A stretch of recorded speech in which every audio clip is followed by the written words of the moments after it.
हकीकत लिखने की कोशिश करना वा। बात लोगों को तकलीफ भी होती है, लेकिन जो जमाने च देखी दा कोशिश करी दी और लिखिए। मुनाफिक लोगों के उत्ते शेर लिखा,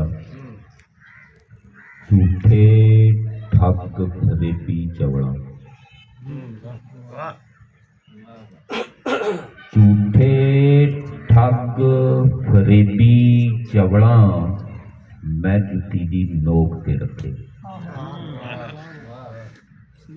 झूठे ठग फरेबी चवड़ा मैं जुती दी नोक ते रखे, मूँह दे मोमन ढिड्डों कोड़े जिथे टकरे ठोक रखे।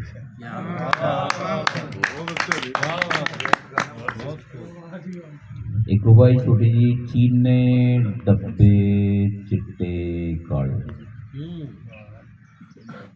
चीने डब्बे चिट्टे काले, बिंगियां सिद्धियां पूछां वाले। दुख होया जदों अगों भौंके, जेड़े कुत्ते पाले।